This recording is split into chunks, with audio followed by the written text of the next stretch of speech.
M B G speak کے ساتھ بلال غوری آپ کی خدمت میں حاضر ہے۔ جنرل عاصم منیر کو افواج پاکستان کا نیا سربراہ تعینات کیے جانے کے بعد اس طرح کی اطلاعات مل رہی ہیں اور خبریں موصول ہو رہی ہیں کہ بعض جرنیلوں نے مستعفی ہونے کا فیصلہ کیا ہے۔ مثال کے طور پہ جو موجودہ سی جی ایس ہیں افواج پاکستان کے لیفٹیننٹ جنرل اظہر عباس، جو سینیارٹی میں تیسرے نمبر پر تھے، ان کے بارے میں یہ دعویٰ کیا جا رہا ہے کہ وہ مستعفی ہونے جا رہے ہیں۔ اسی طرح corps commander Bahawalpur lieutenant general Faiz Hameed, جو سینیارٹی میں چوتھے نمبر پر تھے، ان کے بارے میں بھی یہ اطلاعات ہیں کہ وہ قبل از وقت ریٹائرمنٹ لے رہے ہیں۔ ان خبروں میں، ان باتوں میں کس قدر صداقت ہے، اس پہ بھی ہم آج کے شو میں گفتگو کریں گے۔ اس کے علاوہ جنرل عاصم منیر کو افواج پاکستان کا سربراہ بنائے جانے کے بعد یہ باتیں بھی ہونے لگی ہیں کہ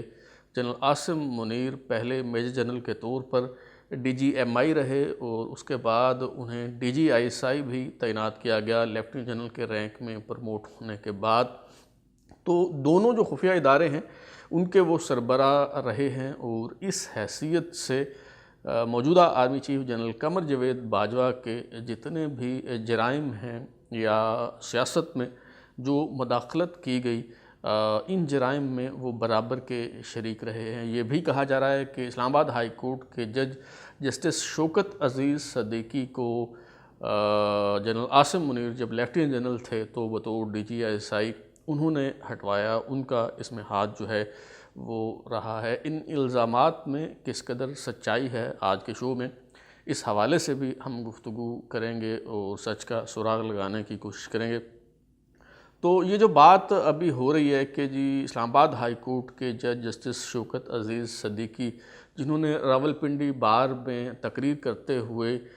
بھانڈا پھوڑ دیا تھا اور بتایا تھا کہ کس طرح جنرل فیض حمید بطور میجر جنرل ان کے پاس ملنے کے لیے آئے جب وہ ڈی جی سی تھے، اور انہیں بتایا کہ جی اگر آپ کو بینچ میں شامل کیا جائے تو آپ کیا فیصلہ کریں گے۔ تو جب جسٹس شوکت عزیز صدیقی نے کہا کہ جی میں تو میرٹ پہ فیصلہ کروں گا، تو انہوں نے کہا جی پھر تو ہماری جو 2 سال کی محنت ہے وہ ضائع ہو جائے گی۔ اس پر سپریم کورٹ نے نوٹس لیا، یہ معاملہ سپریم جوڈیشل کونسل میں گیا، اور پھر الٹیمیٹلی جسٹس شوکت عزیز صدیقی کو فارغ کر دیا گیا۔ حالانکہ ساری کارروائی کے دوران جنرل فیض حمید کو بلایا ہی نہیں گیا، ان کو کنفرنٹ ہی نہیں کیا گیا، ان سے پوچھا ہی نہیں گیا، ان سے بیان حلفی نہیں لیا گیا کہ کیا واقعی وہ گئے اور انہوں نے بات کی یا نہیں کی، اگر کی تو کیوں کی، اپنے دائرہ کار سے انہوں نے کس لیے تجاوز کیا۔ یہ بات شجاع نواز، جو سابق آرمی چیف جنرل آصف نواز کے بھائی ہیں، اور انہوں نے پاکستان کی سیاست پہ، فوج کی مداخلت کے حوالے سے وہ کافی ان موضوعات پہ دسترس رکھتے ہیں۔ ان کی کتاب جو ہے کراسڈ سوارڈز، وہ بہت مشہور ہے، اور دوسری کتاب جو حال ہی میں ان کی شائع ہوئی دی بیٹل فار پاکستان، اس میں شجاع نواز نے دراصل یہ بات لکھی ہے کہ جی جب یہ general Asim Munir D G I S I بنے تو انہوں نے اسلام آباد ہائی کورٹ کے ایک جج کو جو ہے وہ فارغ کروایا، لیکن یہ بات فیکچولی بھی درست نہیں ہے، اور ادروائز بھی اگر آپ اس بات کو دیکھیں تو جو 11 اکتوبر 2018 کو غالباً جسٹس شوکت عزیز جو ہیں، شوکت عزیز صدیقی، انہیں فارغ کیا گیا۔ اور دلچسپ بات یہ ہے کہ ابھی صدر مملکت عارف علوی نے سمری پر دستخط کرنے کے حوالے سے کس طرح انہوں نے ہیل و ہوجت سے کام لیا، اور اس سے پہلے بھی کئی مواقع پہ وہ اس طرح کا مظاہرہ کر چکے ہیں، لیکن جب جسٹس شوکت عزیز صدیقی کو فارغ کرنا تھا تو 40 منٹ کے اندر اندر صدر عارف علوی جو ہیں وہ انہوں نے دستخط کر دی، اور یہ سارا جو کام ہے پروسیس وہ ان فن ہوا۔ اصل بات یہ ہے کہ 11 اکتوبر 2018 کو جسٹس شوکت عزیز صدیقی کو فارغ کیا گیا، اور جو لیفٹیننٹ جنرل عاصم منیر ہیں انہوں نے بطور D G I S I charge لیا ہے 25 اکتوبر 2018 کو۔ 25 اکتوبر تک D G I S I lieutenant general Naveed Mukhtar تھے، اور 25 اکتوبر کو ہی ان کی ریٹائرمنٹ تھی، جن کے بعد چارج لینا تھا لیفٹیننٹ جنرل عاصم منیر نے۔ اگرچہ انہوں نے چارج اس کے بھی کوئی بعد میں لیا، لیکن جو کاغذوں میں بتایا گیا، جو اس وقت خبر شائع ہوئی اخبارات میں، اس کے مطابق جو ہے 25 اکتوبر کو انہوں نے اپنے عہدے کا چارج جو ہے وہ سنبھالا۔ تو یہ الزام جو ہے یہ قطعاً درست نہیں ہے، اور میں نے اس حوالے سے اس کی مزید تصدیق کرنے کے لیے جسٹس شوکت عزیز صدیقی صاحب سے بھی رابطہ کیا اور ان سے گزارش کی کہ اس پہ وہ اپنا موقف دیں۔ ان سے میں نے رابطہ کیا، ذرا سنیے، ملاحظہ کیجئے کہ انہوں نے جیسے شوکت عزیز صدیقی نے اس حوالے سے کیا کہا۔ جی، یہ جو شجاع نواز صاحب نے اپنی کتاب بیٹل فار پاکستان میں لیفٹیننٹ جنرل عاصم منیر صاحب کے حوالے سے کچھ واقعات بیان کیے ہیں، اور ان میں سے ایک یہ بھی ہے کہ ان پر یہ الزام لگایا گیا ہے کہ وہ میری عدلیہ سے معزولی کے پیچھے ان کا ہاتھ تھا۔ میں اس بات کو بالکل واضح کرنا چاہتا ہوں کہ جنرل عاصم منیر صاحب کا اس معاملے سے قطعاً کسی قسم کا کوئی تعلق نہیں تھا۔ میری معزولی جو ہے وہ 11 اکتوبر 2018 کو ہوئی، اور جنرل عاصم منیر صاحب نے جو ہے وہ ایز ڈی جی آئی اپنا چارج سنبھالا 25 اکتوبر 2018 کو۔ میرے سارے معاملے میں جو 3 اہم کردار ہیں، ان میں سے سابق چیف جسٹس آف پاکستان میاں ثاقب نثار، آصف سعید کھوسہ، اور اس وقت کے ڈی جی سی جنرل فیض حمید، یہ 3 کردار تھے جنہوں نے میری عدلیہ سے معزولی میں اہم کردار ادا کیا۔ جسٹس شوکت عزیز صدیقی صاحب کی گفتگو آپ نے سنی، اور اس کے علاوہ بھی کچھ باتیں براہ راست میرے نالج میں ہیں، to best of my knowledge. جب D G I S I کے طور پہ چارج لیا لیفٹیننٹ جنرل عاصم منیر نے، تو انہوں نے جسٹس شوکت عزیز صدیقی کو ایک پیغام بھی بھجوایا، اور اس میں انہوں نے کہا کہ جی جو ہونا تھا اب وہ تو ہو چکا ہے، اور اس سارے پروسیس کو میں ریورس نہیں کر سکتا۔ البتہ میں آپ کو یقین دلاتا ہوں کہ آج کے بعد اس معاملے میں کسی قسم کی کوئی مداخلت نہیں ہوگی۔ آپ کی جو اپیل اس حوالے سے پینڈنگ ہے، اس پہ ججوں کو انفلوئنس کرنے کی کوشش نہیں کی جائے گی۔ ہم کسی قسم کا کوئی دباؤ جو ہے وہ نہیں ڈالیں گے، کوئی عرص و رسوخ استعمال نہیں کریں گے۔ لیکن لیفٹیننٹ جنرل عاصم منیر بہت تھوڑے عرصے کے لیے ڈی جی آئی ایس آئی رہے۔ جون 2019 میں انہیں ہٹا کے ایک مرتبہ پھر جنرل فیض حمید کو آئی سی میں لایا گیا۔ لیفٹیننٹ جنرل فیض حمید، جنہیں اپریل 2019 میں لیفٹیننٹ جنرل کے رینک میں پروموٹ کیا گیا تھا، اور انہیں جو ہے جی ایچ کیو میں بطور ایڈجنٹ جنرل تعینات کیا گیا۔ جون 2019 میں انہیں واپس لا کے ڈی جی آئی ایس آئی بنا دیا گیا، اور اس کے بعد پھر کیا ہوا وہ تاریخ کا حصہ ہے، سب کے سامنے ہے، آپ سب اس سے جو ہے بہت اچھی طرح سے واقف ہیں۔ میں یہ قطعاً نہیں کہہ رہا کہ لیفٹیننٹ جنرل عاصم منیر جو اب فل جنرل کے رینک میں پروموٹ ہو گئے ہیں اور آرمی چیف بن گئے ہیں، وہ کوئی فرشتہ ہے اور ان سے کوئی غلطی سرزد نہیں ہوئی۔ یقیناً ان کا بھی کسی نہ کسی حوالے سے ان سارے معاملات میں کردار رہا ہوگا، لیکن بطور ڈی جی آئی ایس آئی ان کا جو مختصر دور ہے، اس میں میں نے آج پھر یہ جاننے کی کوشش کی کہ اس میں اس طرح کا کوئی واقعہ، اس طرح کی کوئی واردات جو ہوئی ہے، تو اکتوبر سے لے کے 2018 سے جون 2019 تک مجھے کوئی اس قسم کی کوئی واردات جو ہے وہ دکھائی نہیں دی۔ یہاں تک کہ کچھ لوگ جو کرنل انعام الرحیم ایڈوکیٹ کے حوالے سے بھی باتیں کر رہے ہیں اور یہ کارروائی بھی ان کے کھاتے میں ڈالنا چاہ رہے ہیں، حالانکہ کرنل انعام الرحیم کو جب اغوا کیا گیا تو اس وقت جنرل عاصم منیر ہیں وہ نہ ڈی جی ایم آئی تھے نہ ڈی جی آئی ایس آئی تھے، بلکہ وہ کور کمانڈر گجرانوالہ کے طور پہ جو ہے وہ خدمات سر انجام دے رہے تھے۔ تو کہنے کا مطلب یہ ہے کہ جو جنرل عاصم منیر ہیں ان کے کردار کے حوالے سے بات ضرور کی جانی چاہیے، لیکن حقائق درست رکھنے چاہیے اور تاریخ کو جو ہے وہ مسخ نہیں کرنا چاہیے۔ یہ کتاب جس کا میں نے حوالہ دیا آصف نواز کی کہ بھائی شجاع نواز کی جو کتاب ہے دی بیٹل فار پاکستان، اس میں اور بھی انہوں نے کچھ باتیں لکھی ہیں جنرل عاصم منیر کے بارے میں جو بہت خطرناک قسم کی جو ہے وہ باتیں ہیں۔ کچھ جو ہے وہ میں آپ کو پڑھ کے سناتا ہوں۔ اس میں سے کچھ باتیں ٹھیک بھی ہو سکتی ہیں، کچھ جو ہے وہ غلط بھی ہو سکتی ہیں، لیکن انہوں نے کیا لکھا ہے یہ جاننا اور اسے سچ کی کسوٹی پر پرکھنا، حقائق کی روشنی میں اس سے بات کرنا جو ہے وہ بہت ضروری ہے۔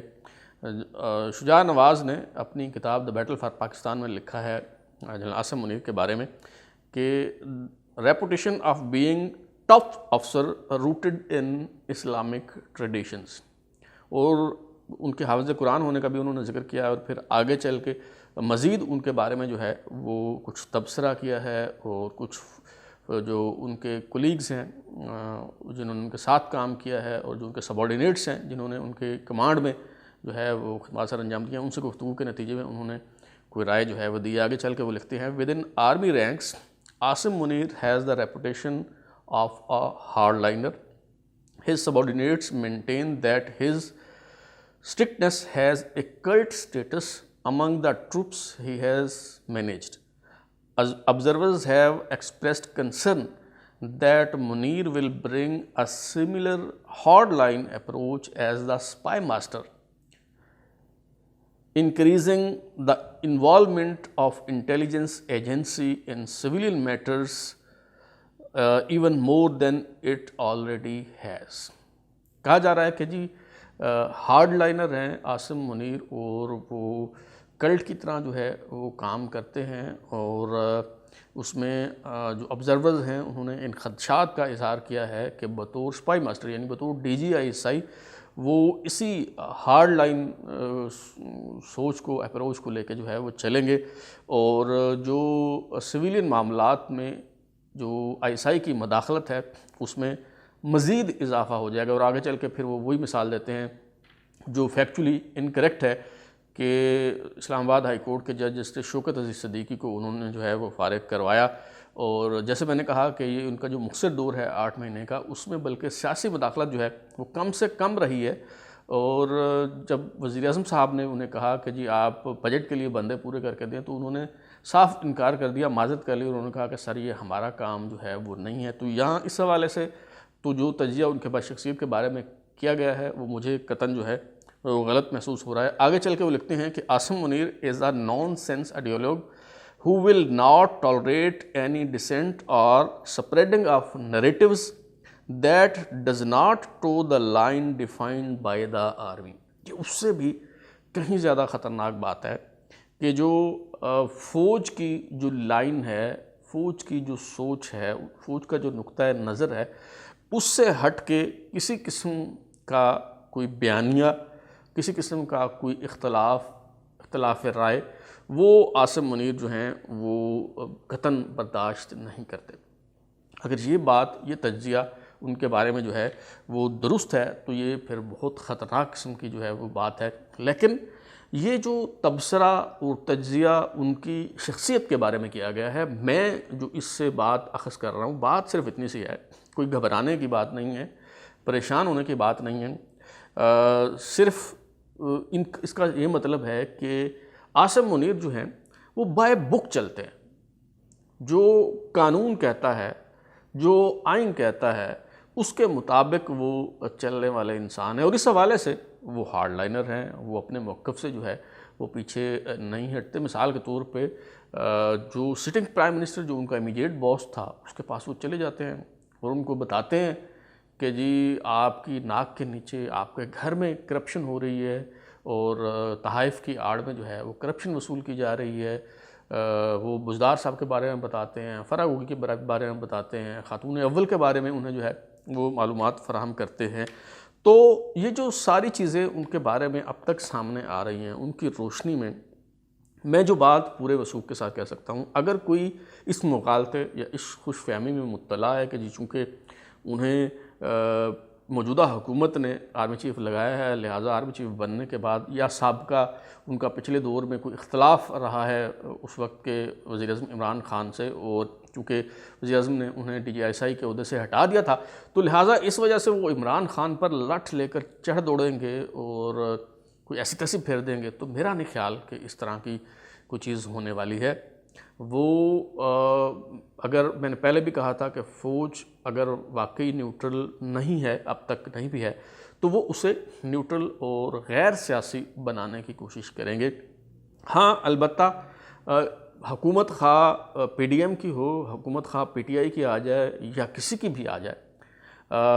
ایسے افسر سے ہر حکومت کو ڈرنا چاہیے، کیونکہ انہیں کوئی غلط کام کہا جائے گا جو ان کی ڈومین میں نہیں آتا،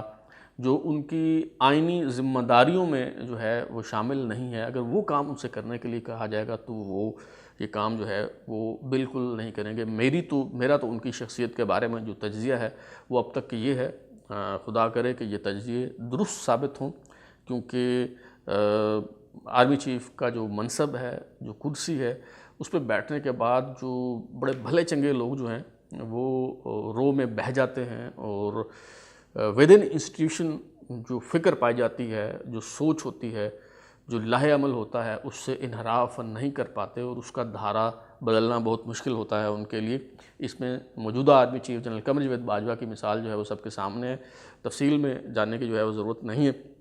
اب آتے ہیں اپنے شو کے آخری سیگمنٹ کی طرف کہ کچھ جرنیلوں کے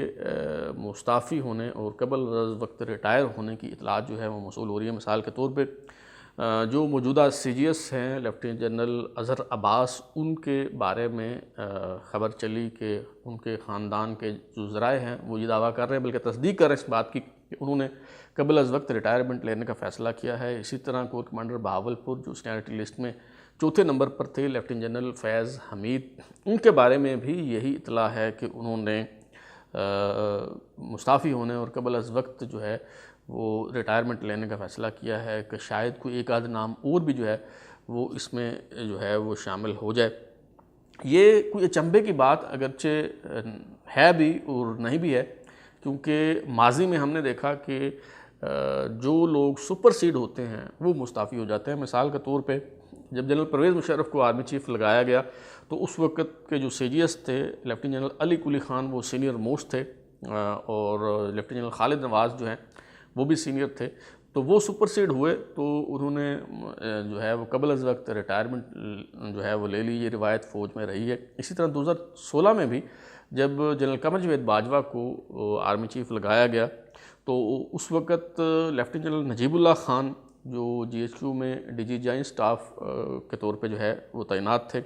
اور ملتان کے corps commander lieutenant general Ashfaq Nadeem اور بہاولپور کے corps commander lieutenant general Javed Iqbal Ramday, ان تینوں جرنیلوں نے ریٹائرمنٹ لے لی تھی، کیونکہ وہ سپر سیڈ ہوئے تھے اور ان کے جونیئر کو جو ہے وہ آرمی چیف بنایا گیا تھا۔ لیکن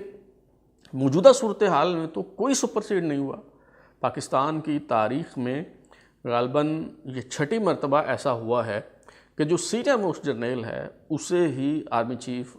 بنایا گیا ہے، سینیئرٹی لسٹ کے ساتھ چھیڑ چھاڑ نہیں کی گئی اور کسی کو جو ہے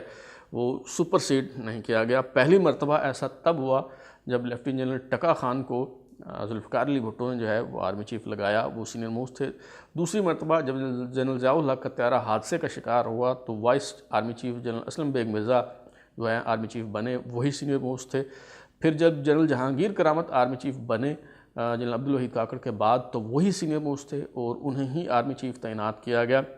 پھر 12 اکتوبر 1999 کو جب میاں نواز شریف نے پرویز مشرف کو برطرف کر کے جنرل ضیاء الدین خواجہ کو آرمی چیف تعینات کیا تو وہ بھی سینئر موسٹ تھے، اگرچہ سرکاری ریکارڈ کے مطابق انہیں آرمی چیف تسلیم نہیں کیا جاتا، لیکن میں انہیں آرمی چیف تسلیم کرتا ہوں، کیونکہ اس وقت کے ایک منتخب وزیر اعظم نے انہیں تعینات کیا گیا تھا، اور اس پہ اگرچہ بغاوت ہو گئی تھی لیکن آرمی چیف تو انہیں تعینات کیا گیا وزیر اعظم کی طرف سے، اس بات سے انکار نہیں کیا جا سکتا۔ تو جنرل ضیاء الدین خواجہ بھی سینئر موسٹ تھے، اور پھر جب جنرل اشفاق پرویز کیانی کو آرمی چیف بنایا گیا تو وہ بھی سینئر موسٹ تھے، کوئی سپر سیڈ نہیں ہوا ان کے آرمی چیف بننے سے۔ اسی طرح ابھی جب لیفٹیننٹ جنرل عاصم منیر کو فل جنرل کے طور پہ پروموٹ کر کے آرمی چیف تعینات کیا گیا ہے تو وہ بھی سینیئرٹی لسٹ میں پہلے نمبر پر تھے، ان کی اس تعیناتی سے کوئی سپر سیڈ نہیں ہوا، کسی کی سینیئرٹی متاثر نہیں ہوئی۔ لیکن اس کے باوجود C G S lieutenant general Azhar Abbas یا corps commander Bahawalpur lieutenant general Faiz Hameed کا مستعفی ہونے کا فیصلہ بہت عجیب و غریب ہے اور بڑے تعجب کی بات ہے۔ شاید ان کے وہ اس بات کو اپنے لیے اہانت آمیز سمجھ رہے ہوں کہ ہم کاکولین ہیں اور ایک آفسر جو او ٹی ایس کے ذریعے افواج پاکستان میں جس کی انڈکشن ہوئی، ہم اس کے ماتحت جو ہے وہ کام کیوں کریں۔ حالانکہ میں پہلے بتا چکا ہوں کہ جنرل ضیاء الحق کا تعلق بھی او ٹی ایس سے تھا، اور وائس آرمی چیف جنرل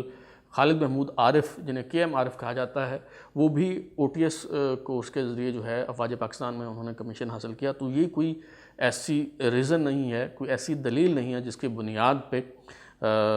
یہ جو 2 یا 3 جرنیل ہیں وہ مستعفی ہو جائیں، قبل از وقت ریٹائرمنٹ لے لیں اور گھر چلے جائیں۔ ہاں اگر ان کی انا کا مسئلہ ہے اور کوئی پرسنالٹی کلیش ہے تو پھر بھی یہ بات جو ہے وہ بہت افسوسناک ہے۔ افواج پاکستان میں